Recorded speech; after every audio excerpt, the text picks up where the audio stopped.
రాయలసీమ అన్నా, అనంతపూర్ అన్నా, పుట్టపర్తి అన్నా రాళ్ళు రప్పలు అనేవారు. అటువంటి అనంతపురంలో మన పుట్టపర్తిలో ఈ రోజు ఫ్లైట్లు, ఈ రోజు ఎంకా లాంటి ప్రాజెక్టులు, అలాగే ఇందాక అన్న చెప్పినట్టు కియా, ఒక పక్కన బుల్లెట్లు, మరొక పక్కన డ్రోన్లు తిరుగుతున్నాయనంటే పుట్టపర్తి తాలూకా రూపురేఖలు మార్చేటటువంటి ప్రభుత్వం మన ఎన్డీఏ ప్రభుత్వం అని ఎంతో గర్వంగా తెలియజేసుకుంటున్నాను. పుట్టపర్తి అనంటే మరొకటి మనకు గుర్తు వచ్చేది భగవాన్ శ్రీ సత్యసాయిబాబా గారు.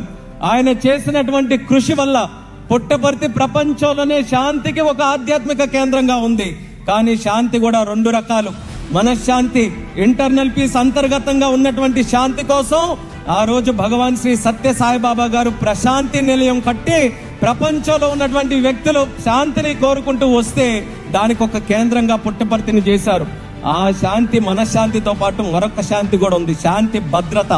ఆ శాంతి భద్రత కోసం మరొకసారి మళ్ళీ మన పుట్టపర్తిని ఎదుర్కొంటూ వస్తూ దేశంలో శాంతి భద్రతను నిర్వర్తించడానికి advanced medium combat fighter jet aircraft మళ్ళీ మన పుట్టపర్తిలోనే ఈ రోజు ఒక కేంద్రంగా, ఆధునికత కేంద్రంగా, సాంకేతికత కేంద్రంగా ఈ పుట్టపర్తిలో జరగడం అనేది ఎంతో చరిత్రాత్మకమైనటువంటి కార్యక్రమంగా తెలియజేస్తున్నాను.